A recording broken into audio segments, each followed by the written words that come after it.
Welcome, welcome, everybody. Thank you so much. We are truly grateful for you all, and we really mean it when we say that because we know what a precious gift time is. And so, thank you, everybody, wherever and whenever you are, whether you're here live on the replay. We appreciate you. The energy of love and healing does not know the bounds of time and space. So, thank you. We hope you all can feel the love out there. This is our Safety with Systems workshop. We're going to talk today about what to know about trauma and dissociation when it comes to holistic work, brought to you by our dear friend Michelle Yarberry, LPC, with Liberated Living. And my name is Ian Foster. I'm an attorney with Personal Empowerment Services. So just a little intro. Again, we're glad you're here. We are going to kind of just introduce what's happening and go through a few things. Please remember this session is being recorded and there will be a replay link that will be emailed out to everybody. If you have questions, please drop them in the chat. We will have time to address a few at the end, but if there is a timely question that's good to address in context while we're doing the presentation, we will take a moment to do that. So please feel free to drop stuff in the chat. And my dear friend Michelle, my dear friend Michelle is a licensed professional counselor in the state of Colorado. She is a psychotherapist specializing in complex trauma and dissociative disorders. She is also certified in several holistic healing modalities. We have personally experienced her healing work, as have a number of others, and she's an incredibly gifted and intuitive and attuned healer.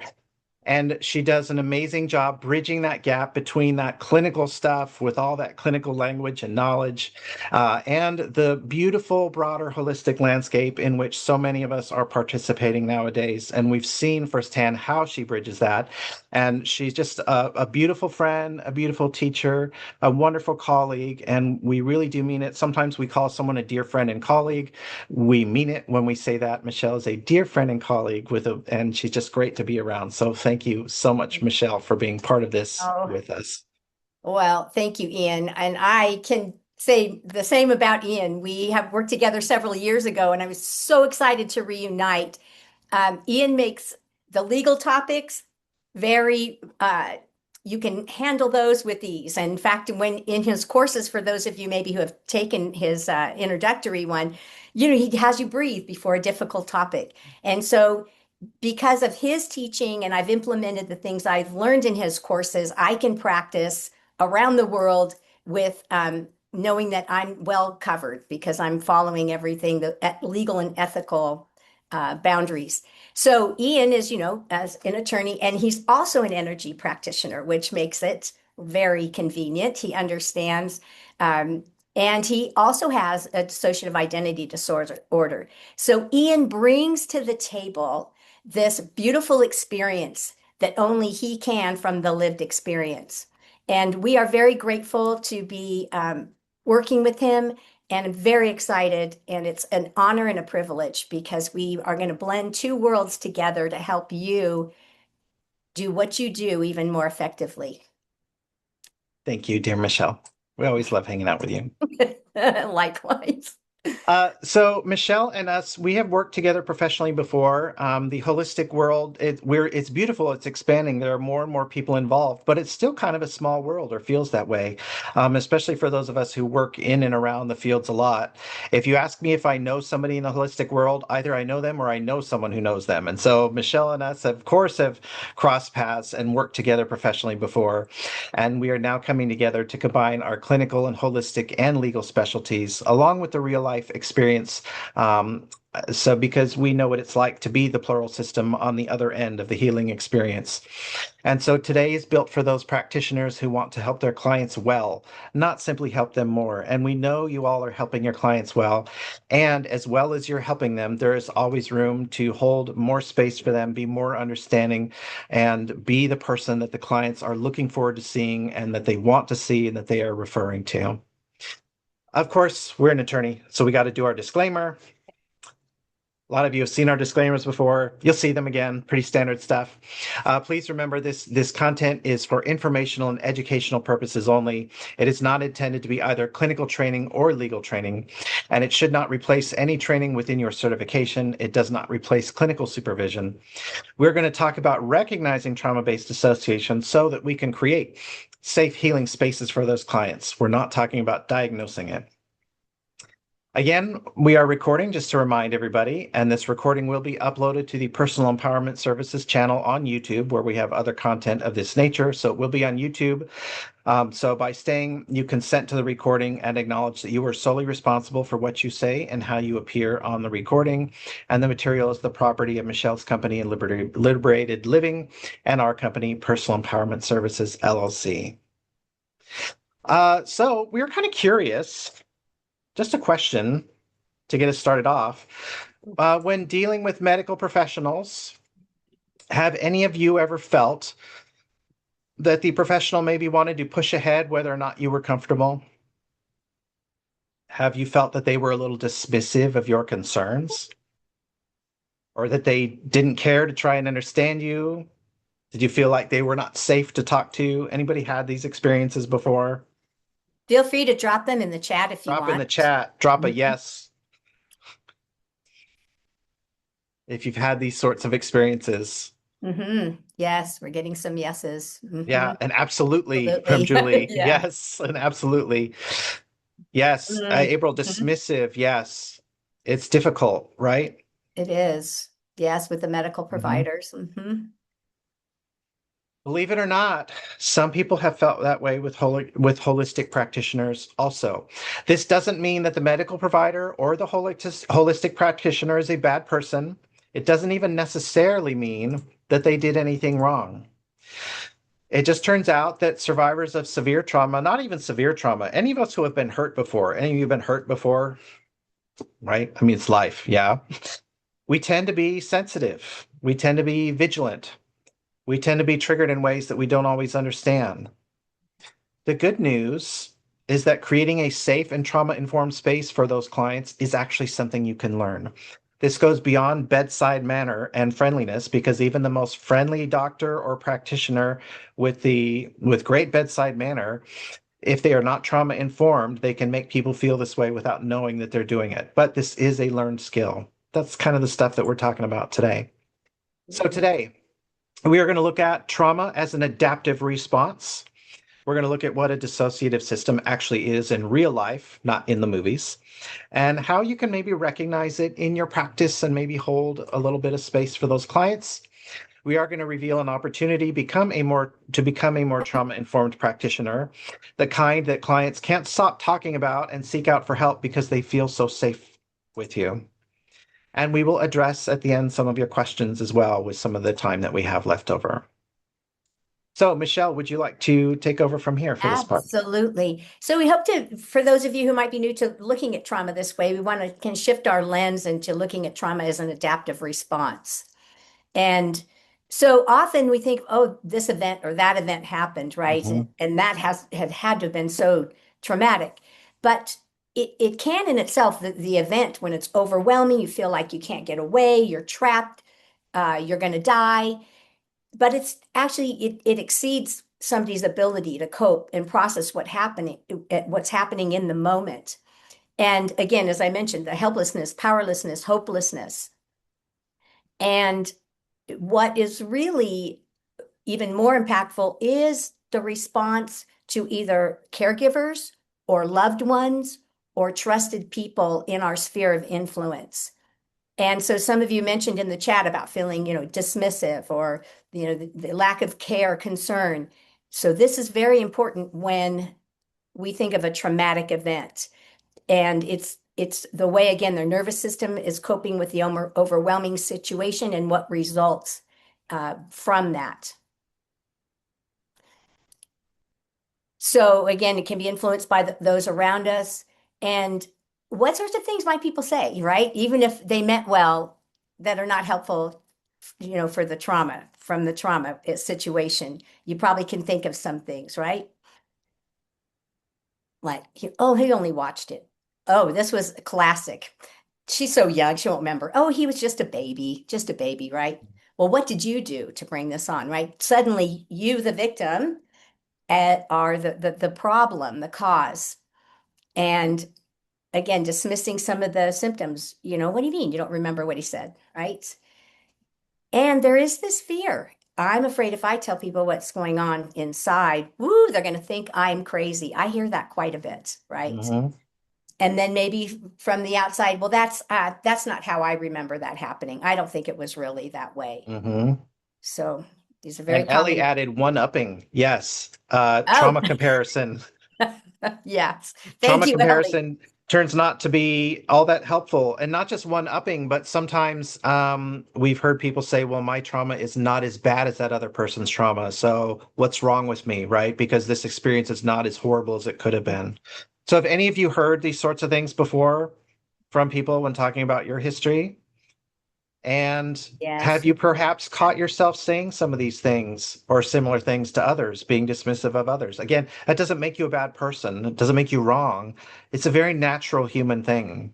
Yep, we do. Sometimes it's Yeah. out of we want to help that person. And so maybe by softening it a bit. Hmm. Okay. Oh, So these show up, and again, if you're like me, when I first took some early trainings back when I first started in private practice, I was making notes of clients like hypervigilance, anxiety, panic. How many of your clients have you seen that in? The isolation, the disconnection, the shutdown, and shutdown can present in several different ways. Somebody just can't make a decision, right? They're always putting things off, or they always feel overwhelmed. And then just and dissociation can come in many forms as well. So, question, and again, if you want to put that in the chat, have you noticed any of these in your own life or in mhm. your own experiences? As we just try to normalize the notion of trauma responses, we tend to think, well, if I'm overwhelmed or procrastinating, there's something wrong with me, right? I don't have discipline. I'm not working hard enough. Mhm. Maybe it's a response. Maybe it's an adaptive response to something in your past. hmm Yes, and let's see, Danny made a great statement too. Comparison, sometimes we compare it with things, and yes, Mm-hmm. many of you. Ah, sleep, yes. Oh, thank you so much, Ellie. That shows up a lot. I probably Mm-hmm. in about 70% of my clients work with sleep issues as well. Yes, thank you. Mm-hmm. Julie, imposter syndrome. Yeah, for sure. hmm Mm-hmm. Great. Yeah, so this is something that we can all relate to, right? And so to keep in mind that we're not broken. I like to say we're wounded. They're not flaws or defects. So they're a Mm-hmm. sign of a wound, just like a physical wound that we might have. And it's our subconscious mind, the brain and the body working together in very intelligently, deliberately, and adaptively in that moment. And then moving forward too. And these adaptations kept the person functioning and surviving. And I have a word I like, I use in my kids' book. It's called surthriving, right? Mm-hmm. Because, and then anytime the subconscious gets a sense of, oh, danger, you're back in that situation, then these adaptive behaviors can become maladaptive. But again, all coming from the point of preserving the person and helping them function. And so this, when we got our lenses right, we're looking through the trauma focused and informed, even more so, trauma informed, and that we can show up with our clients in a much more effective way. And then it sets a foundation and they feel freer then to express what they're really experiencing on the inside. So the sort of dissociation we'll discuss, I love this thing, misdiagnosed and misdiagnosed. And even some of our trauma assessments in the clinical world do not include assessing for dissociation, which breaks my heart. But it is one of the most powerful survival adaptations that comes from trauma. So we'd love to talk a little bit about what a dissociative system actually is. We titled this webinar Safety with Systems. So now we're going to talk about what we mean by the term system in this context. We'd love to know, though, how many of you have experienced what you might term some form of dissociation or some symptom of past experience that could be described as dissociation in the past? And you don't have to think too hard about it, about what the term means. Yes, many of you are relating to this. Yeah. Mm-hmm. hmm Oh, Kat, thank you Great. for being Yeah. here. We Yes. appreciate you. Yeah, and thank you for your transparency. Thank you so much. So, a simple look at the term dissociation. It's an adaptive trauma response that produces a disconnection from memory, identity, or experience, and it exists on a very broad spectrum. So maybe in the past you have zoned out while driving. Have you ever gotten somewhere, you get to the grocery store and you don't really remember the last 15 minutes how you got there? Very common human experience. Have any of you had out of body sensations? Sometimes those out of body sensations are deliberate during your meditations. Sometimes it happens because the experience you're going through is very difficult. Have you ever had difficulty accessing an emotionally difficult memory? You couldn't access the memory of that. And it could have been something as seemingly simple as a hard emotional conversation with a loved one, or it could have been a car crash, or anything in between. Ah, yes, Bethany, very Mhm. common. Mhm. Yes, and Have we you found yourself misdiagnose. checking out Mm. when in a triggering situation? Oh, Anjanette, thank you. We Hmm. appreciate you all being here. Yes, and the misdiagnosis as well. Ah, I see that quite a bit. Hmm. Now, we're also curious, how many of you are aware of the parts inside of you? And we're not necessarily talking about what we're going to talk about systems here, but maybe you have that inner child or the wise part of you, the masculine part, the feminine part, and more. Maybe it's the angry part or the sad part, right? The different aspects of you. Are we aware of those different aspects inside of us? Oh, good. We're happy to see that. We're happy to see that parts work and awareness of aspects and parts is Yes, becoming much more common. yes. And China, I hope I'm saying your name right. Yes, many. So you're aware of that. Absolutely. The controlled Hmm. parts. I am. Yeah, again, parts is a perfectly normal part of the human experience. Well, for a dissociative system, we're talking about someone who experiences dissociation to the point of having perhaps large gaps in memory, gaps in experience, differences in experience. And for us, we have parts like every person, and our internal parts tend to hold their own memories and sets of experiences, sometimes our even own life stories and histories. We can have our own different ways of interacting with the world and relating to those around us in the world. Many of us are able to operate independently, and we can develop distinct identities inside, such that for many systems, it feels like we're separate people sharing one body. And so, while dissociation is a common and normal human experience, and parts are a common and normal human experience, dissociative systems tend to exist at sort of one extreme of that spectrum. Now, remember, we're talking about trauma as an adaptive response, not just the event, and certainly not something that's broken. This sort of dissociation, becoming a dissociative system, is a strategic and adaptive response to the world and the experiences of that person. It keeps the person alive and functioning even after the most difficult circumstances. And so we would like to debunk and demystify and maybe compare a few misconceptions to reality when it comes to dissociative systems. So one conception is that it's very rare and very dramatic. Y'all have seen the movies and the TV shows with people that have dissociative identity disorder, similar dissociative disorders, or in some of them, they still call it the old term multiple personality disorder, which most of us are not a fan of anymore. But it tends to be very sensationalized in modern media, right? Dramatized. In reality, it's much more common than you think. Worldwide, dissociative systems are roughly as common as redheads. And you may not see a redhead everywhere you go, but you're also not really surprised to see a redhead. And it can be very subtle or even invisible. You may know, in fact, if you know lots of people, or even not that many people, you have met systems whether you realize it or not. It's often very subtle and it can be invisible to those around them. And many systems do not live as openly as some of us do because it can be very difficult. Another misconception is that it can be something to uncover or examine, that the system might be a museum piece or a curiosity or a vending machine where you get to ask for your favorite altar to talk to. We don't like that, as it turns out. We don't like being in objects of curiosity in that way, most of us. And we are just speaking for ourselves, of course, because every system is different and we all present differently.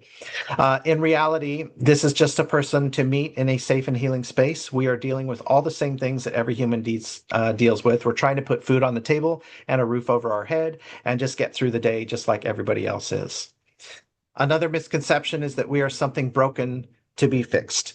Remember, this is an adaptive response, and especially like many adult systems, and again, we're just speaking for ourselves here. Um, but for some adult systems, this is simply how we exist now, and we're accustomed to it, and we don't see ourselves as something broken to be fixed. Really, we just want to be met like any other human with a grounded presence and understanding and openness. We're just asking for the same things that everybody else does.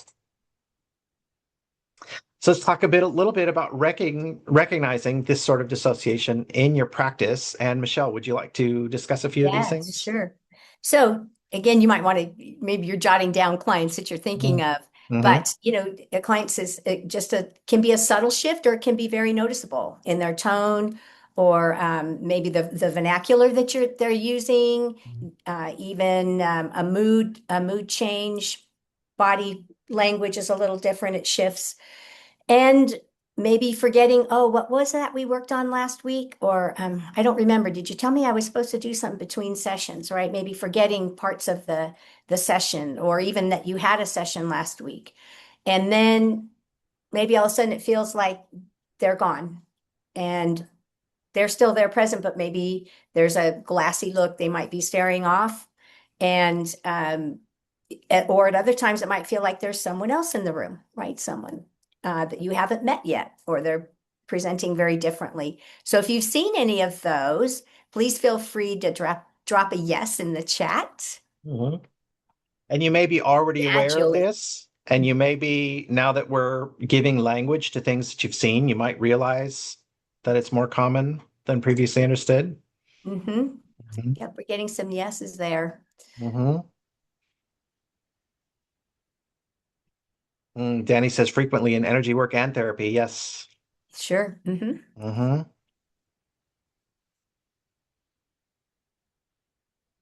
So, I coming from the clinical realm, and I'm always really happy to step into the energy Mm-hmm. world. And I'm thankful for my experience and my training as a professional counselor and going through licensure and all that. But what is so freeing in many ways about this is that we're recognizing, we're understanding, and we're not diagnosing. And even as an LPC, and I saw someone else on here too as an LPC, we don't ever treat the diagnosis anyway. And we take it a step further in the energy world. We're not just treating the symptoms, we're the underlying causes. We're looking for the underlying causes. So we're just looking for the patterns. And then again, we don't need to put a label on it, so to speak, to provide that safe and helpful and environment that's welcoming. And it's not in really, this is not a limitation. We're not labeling it as this to limit us. It's this way it expands our work and our understanding of a better understanding of what our clients are Mm-hmm. experiencing. So really it does protect us and our clients. And healthy boundaries, it can be easy to think of boundaries as walls or limitations, right? But think of a good relationship that you have with another human being, a spouse, a loved one, family, friends, whoever it might be. Without healthy boundaries with that person, you might think, well, boundaries are just they're putting up walls between us. When it turns out your relationship with that person can be so much better and expand even deeper than you thought it could when you both have healthy boundaries with one another. And the same can be true when you're thinking about your scope of practice as well. Mhm. Absolutely. So what you should do, Mhm. if you notice the pattern, right, is stay grounded and steady. And in our previous workshop, someone had asked, "Oh, what do you do ahead of time?" I love EFT. I can do, you learn EFT, Mhm. and I have a shortened version. I can do that in about 90 seconds, right? So making sure that we're grounded to begin with, and that we're able to stay regulated when our Mhm. clients shift, and realize that it is normal. It's a normal response. Dr. Daniel Hughes says that all behavior is purposeful and communicates something. So, what is it communicating?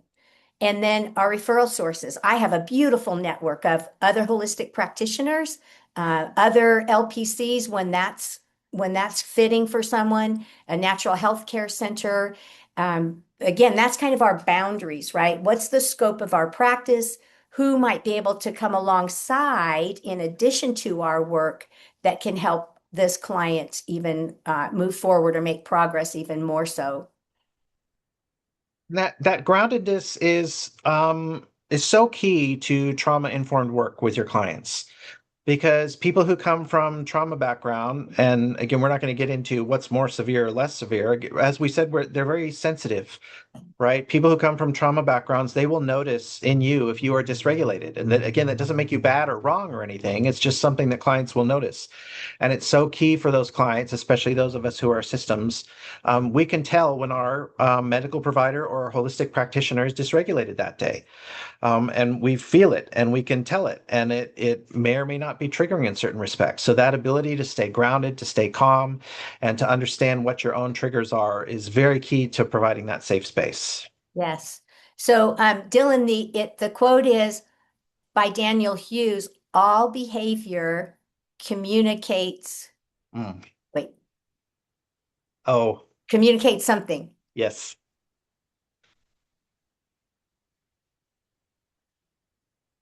So, what you should not do if you are noticing this pattern with clients and sessions, we do not recommend that you probe or try to uncover more. Remember that systems can be very sensitive, that some of us hide, some of us are not fully aware of what we are.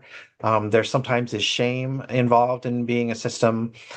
So, things will be revealed if and when it is appropriate to do so. And so, just be patient with that client and allow things to be revealed in time. Do not attempt to treat or resolve the dissociative symptoms or anything like that. That would be more for somebody to think about in a clinical background, and it can, in some cases, make the system feel like they are something like that they're broken and need to be glued back together, which is not always how systems feel.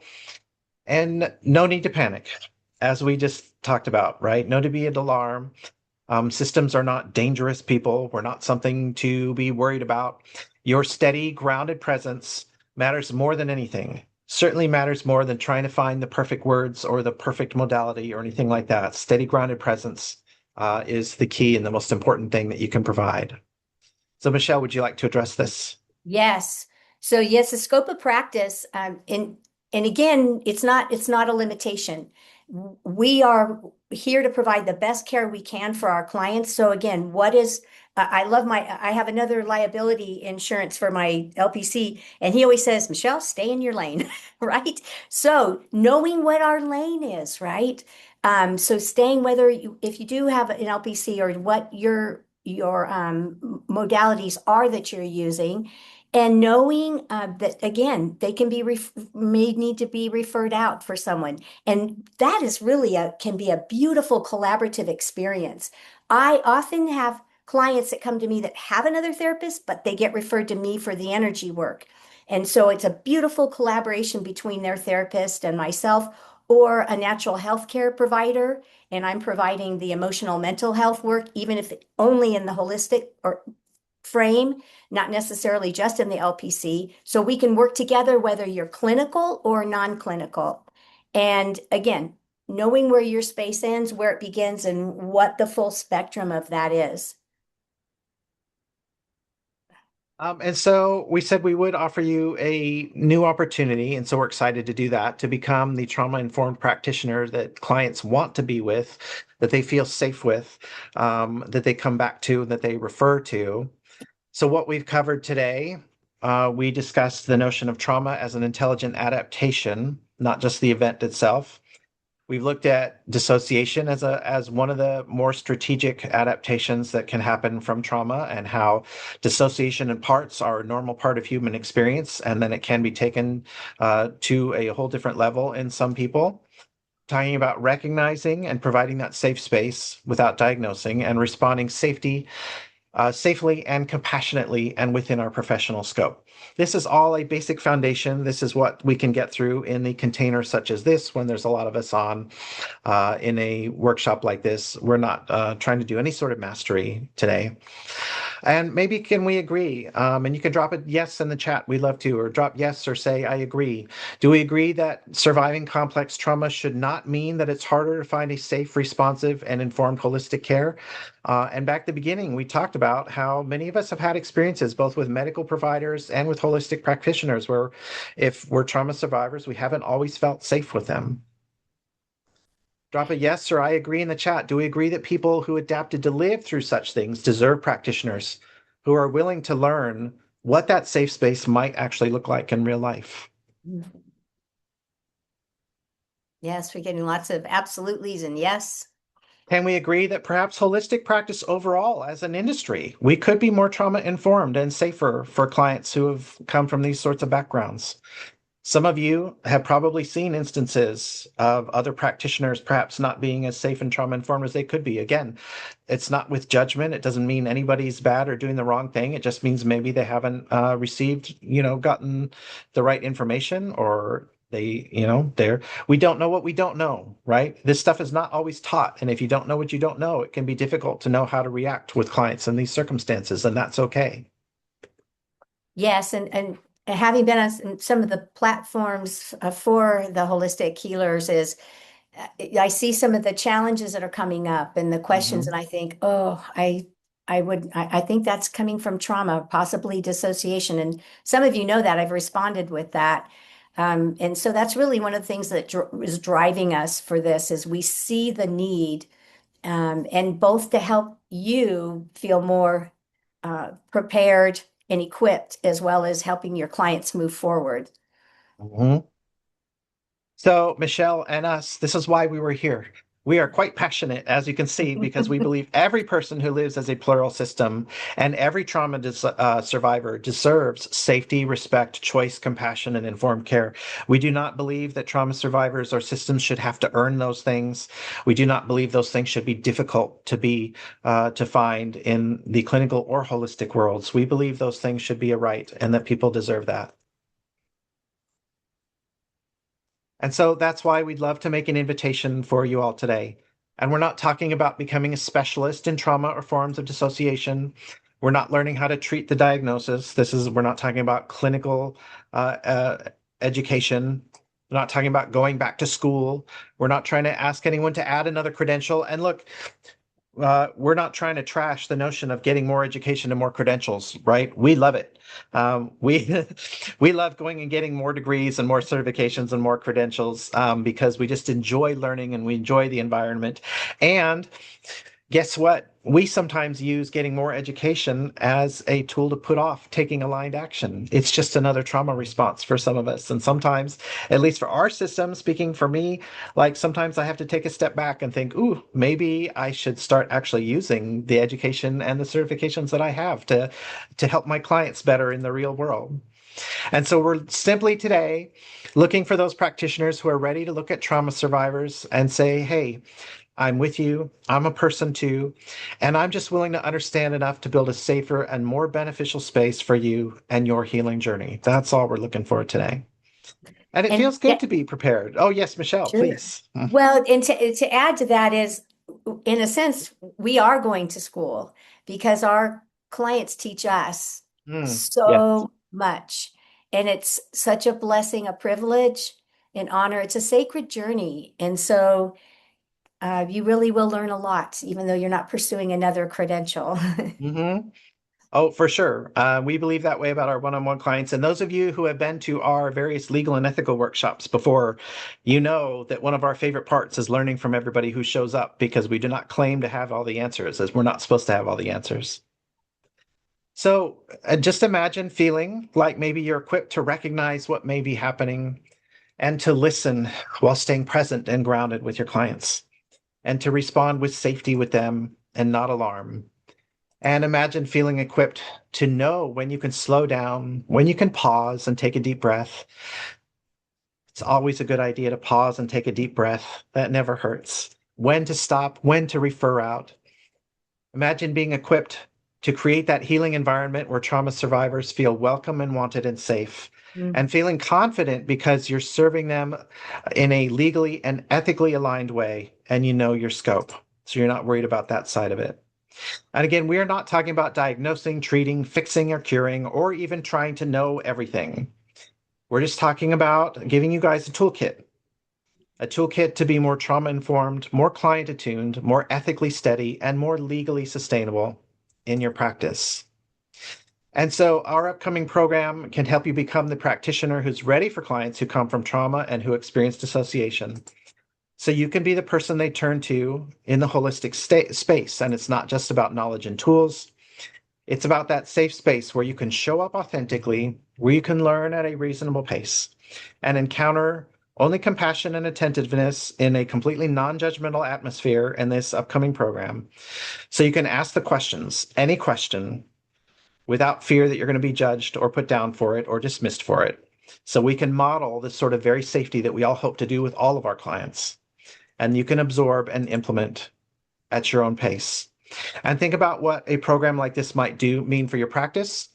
You can become the practitioner who has a framework to understand and describe what you're actually witnessing in real life, who can remain calm and grounded and steady with clients who have survived trauma, the practitioner who knows how to receive those clients with compassion and safety, and who feels peace of mind because you're aligned with healthy legal and ethical boundaries.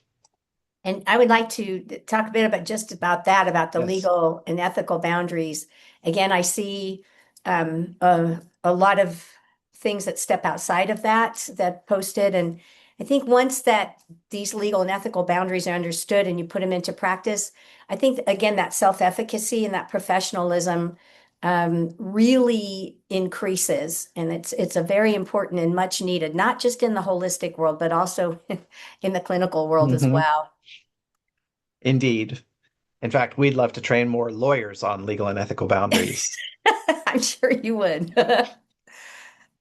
And remember that clients who feel consistently triggered or re traumatized or unsafe, it doesn't mean you're a bad person. It doesn't mean you're wrong. It maybe just means there's some room for improvement and things you can learn and how you serve them. But if they are feeling triggered, re traumatized, or unsafe, the simple fact is they don't return to you and they don't refer to you and they don't talk about you with their friends. Or if they do, it's not in the way that you're hoping. So we'd love for you to become the practitioner who clients want beside them on their healing journey. You're the practitioner they're looking for and they want. The practitioner who's getting consistent referrals because clients can't stop talking about you and the amazing safe healing container you created. The holistic workers who have done amazing work for us, we refer people to them. We can't stop talking about how amazing they are and how safe we feel with them. We have an amazing acupuncturist here nearby. All of our friends here who experience forms of trauma and dissociation, we're like, that's the acupuncturist to go to. We can't stop talking about how amazing she is. And you can do it all ethically and sustainably because, again, we're going to cover all the law and ethics on this stuff as well, because this can be a tricky subject. And we want to make sure that you have the legal and ethical grounding to run a practice that is sustainable as well as safe for the clients, safe for you as well. So, this program is designed for holistic, somatic, and energy practitioners of all different forms, for spiritual and wellness coaches, and for any licensed clinicians in different fields who are also incorporating various holistic modalities into their practice. And we know there are lots of licensed clinicians who do that. Michelle does it. We're a licensed attorney and we incorporate holistic work. There's a lot of licensed folks out there who are doing great work with the holistic stuff as well. So we're going to have 7 instructional group workshops that run 4 hours each. That includes the 4 hours is so that we have time for our breaks, for our grounding, for a little meditation, for making sure everybody's okay, for checking in, for addressing all your questions. We know some of the material. We don't want it to be overly alarming. And if somebody feels triggered, we're going to have time to talk about that. We're going to have 6 group consultation and integration sessions, roughly 2 hours each, where we learn from one another through real life case examples, through real life questions of what we're all dealing with in our practices so that we can integrate that material into our real world practices. That's an amazing opportunity to learn from your colleagues, from the community on what's going on out there and incorporate that as well. Plus a library of supplemental materials and references and resources so you have the tools you'll need. And that list of resources for those of you that want to geek out, we'll give you some things to geek out on. We're not going to do too much geeking out in the course itself because we want the material to be actually understandable and accessible for everybody. But for those of you who love to geek out, we'll give you places where you can go geek out. Don't worry about it. Yes, Nerds and are welcome. I'm quite a list for you too, the pioneers in the dissociation world. And I'm probably the least clinical LPC you'll ever meet. So although I studied that, it's not something that I can teach or go into great depth. And you really don't need neurobiology to work with your client in front of you. But again, we've got lots of resources for you if you want to go a little deeper in that. Yes, and Michelle, we love that you are the least clinical clinician that we know, and we are often told that we are the least lawyerly lawyer that people have met, and we take that as a compliment. Well, thank you. I take it as one as well. So we are deliberately making this 13 weeks. This is not to drag this out. This is to create space.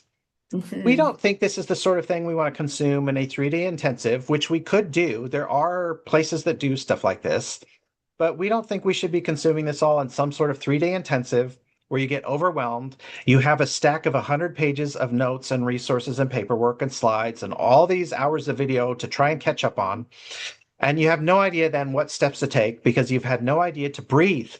You've had no idea to say, ooh, let me just take a minute to think about this and absorb it and to implement and integrate it and how to turn it into real world value with your clients. Because, of course, that is the whole point we're doing this. It is not simply about education, although there is that. And it is not simply about all of us being in community together, although it is, of course, that too. This is why we do this in community rather than one on one. But we do hope that those who join us will turn this into real world value for their clients so that we can spread the healing around the world. And this, we also, another thing on this format, why we have stretched it out to 13 weeks is we've done courses in the past where the participants Mhm. for the next segment. And I was trying to see, is it Danny that has LPC also? Yeah, Danny. Well, Mhm. the clinical world is notorious for this, right? You go to these 2-day workshops or these 4-day conferences, Mhm. and I go, wow, I don't even remember what I learned. So I think this will remedy that. Yeah, the legal world as well. I've been to a number of Oh, I'm things sure. where I have all this information and then suddenly I don't know what to do with it. So we're going to take it at a pace that promotes real world integration for your clients and creates a learning environment that's actually safe for your nervous system, just like we want to create environments that are safe for all of our clients. So we are bringing together the perspective of clinical understanding, talking about forms of trauma and dissociation, along with the clinical and ethical and legal grounding to work with it safely. The lived experience, what it's like. You'll hear some of my experience as a living plural system from my side, having dealt with both the clinical and the holistic world. And because Michelle and us both operate holistic practices as well, what that actually means in energy work, coaching, body work, and the various other complementary settings that we all work in. This is going to be grounded, not sensationalized. So, when it comes to conversations about severe trauma and dissociation, so often what we're seeing are either hyper technical explanations or vague and unsatisfying explanations. We're seeing fear based discussions around law and ethics. We're seeing people being made afraid to ask genuine questions because they're intimidated or they don't feel safe or comfortable or their questions are dismissed. We're seeing people made to feel like it's too rare to even think about, or that it's something incredibly sensational or dramatic. Drop a yes in the chat. We'd love to hear if you all have seen those type of discussions before. Have you seen the over technical things or the fear-based discussions or the sensationalized conversations? Have you all seen that sort of stuff out Yeah. there? Mhm. Yeah, we know Yes, it's very yes, common. yes, it is. Yeah, Julie. So what we're building instead, we are providing you with knowledge and it's a toolkit. Um, what you'll need without making it unnecessarily complicated. We're going to have grounded and reassuring discussions of law and ethics. None of this fear based, punch you in the gut, oh my God, you're going to get sued or go to jail discussions, because that's not helpful and doesn't actually help anybody learn the healthy legal and ethical boundaries. So, very grounded and reassuring discussions about the law and ethics. A genuinely safe and compassionate space for any questions that you might have so that everybody feels safe to contribute to the value of the program, and realistic discussions of complex trauma and dissociation that focus on safety and compassion and understanding for you, and most importantly, for your clients, because it's really all about the value that we're going to pass on with our clients. We don't believe this is like just any course. Yes, we do have these 7 instructional group workshops, including learning and honest discussions and lots of live Q&A and even grounding and meditation. And then we'll also have these 6 group consultation and integration sessions.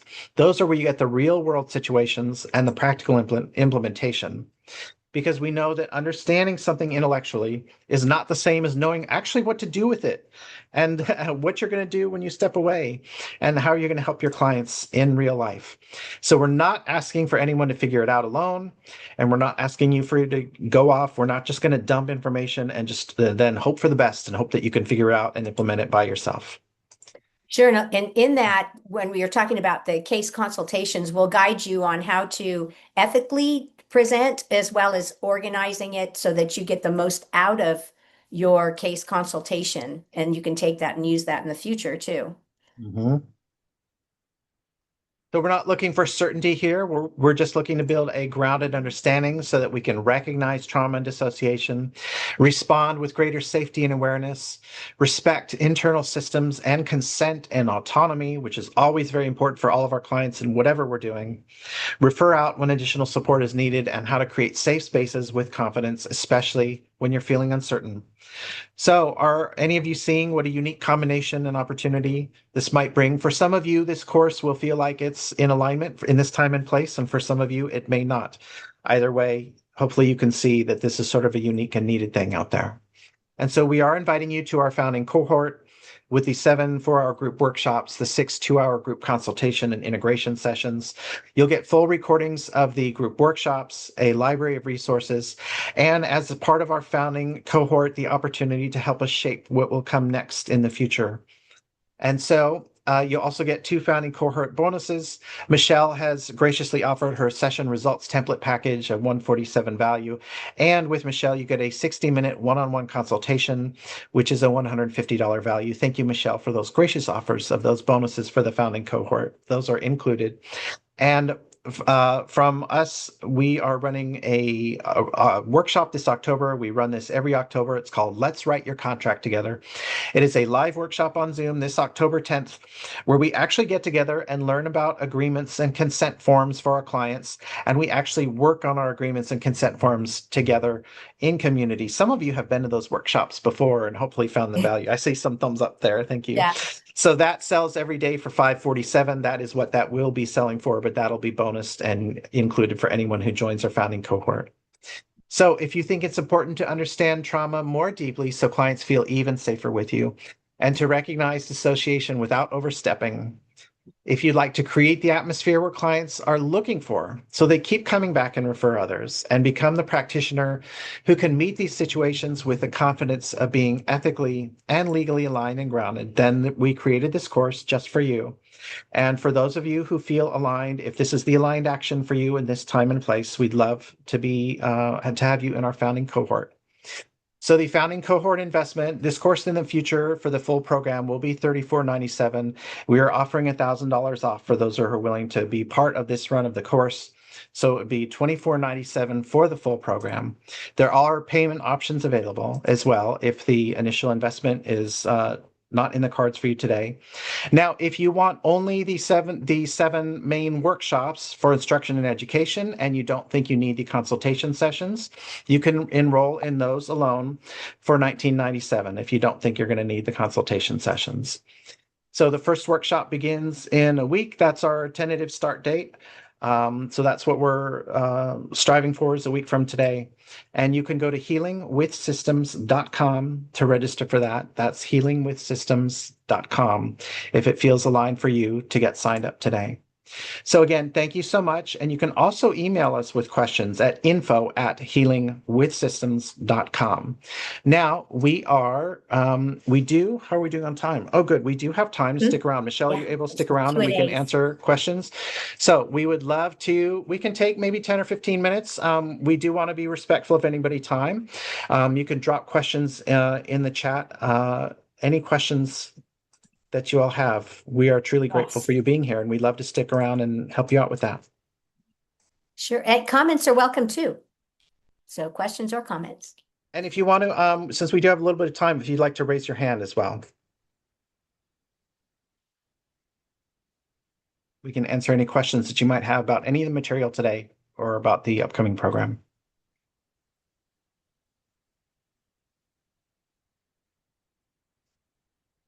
One of the things too that we'll cover, I've talked with other Mhm, clinicians actually in my area that are afraid to use energy healing in their mhm, practices and aren't aware that our state does permit that with informed consent. So we're mhm, very excited about that, opening up another avenue of healing legally and ethically and comfortably for the mhm. practitioner or the clinician. Marcia, yes, you raised your hand. If you'd like to unmute yourself, do you have a question? Yeah, I'm sorry I was tied up with the clients, so I couldn't get in Mhm. here when you started. It's okay. But so does every trauma have to have a disassociation with it, or can they be separate? Because I have lots of clients who have trauma. I'm not so sure I actually recognize the dissociation. That is a great question, Mhm, Marcia. Thank you for asking it. And it just depends. A lot depends on the time of life. The younger someone is, especially in those formative years up before about age 11, a trauma, again, just depending on what happens and the response around a person, is more likely to develop into dissociation at a much younger age. And again, it just depends on the type of trauma, the response. But that's a very good question. And it's not. It can occur also in adulthood. It just again depends. But no, not all trauma will relate in a dissociative system or mhm. which in the clinical world we would say a disorder, but yeah, not necessarily. So would you say that bipolar, because there's a lot of people that are got the quote of bipolar Mhm. anymore. Is that going into disassociative or I mean, I'm not finding that it's strictly just trauma. Again, and again a good question. It would just depend. It would be looking at the person's history, putting on our investigator hat to learn more. In the clinical world, as we mentioned on a slide, misdiagnosed a lot. It does. Mhm. And can these other disorders result from trauma? Absolutely. So Okay, these are good questions. Hmm. thank you. Yeah, it's very individualized. You will find Hmm. you can find children who have survived the most horrible trauma in war zones and somehow survived it without some of these responses that we talk about. And then, then children coming from what a seemingly normal middle class family in the West does develop these symptoms. So it's entirely dependent upon the individual. Hmm. Robert, that's really a great comment. And again, I appreciate that you're Hmm. looking, and the term is widely used. I don't use big T and little t because Hmm. we can't determine what's a big T or little t for someone. So I appreciate, Robert, what you're doing is you're looking at it through the trauma lens. Hmm. And I really appreciate that. And someone, let's see, this is from Dylan, might be diagnosed with bipolar or not have yes, but if someone Hmm. is bipolar and doesn't mean they have DID and we're just misdiagnosed. Absolutely. Yeah. Um, absolutely. Lots of misdiagnosing. And I think some of our trauma assessments really lack a more expansive view of the person's experience and Yeah. history. That's a big thing, the history. And their history. Yeah. Yeah. Any other questions from anybody? I think we've done Oh, well on time today. We tried to be respectful of time, but if there are any last questions, we're happy to. you're welcome, Mhm. Patrice. Thank you. Mhm. Yes, thank you to everyone. All right. Well, thank you so much, everyone. We are grateful for all of you again and the Yes. time you spent with us today. We appreciate you all, and we hope to see you on another workshop in the future. Great. Thank you again.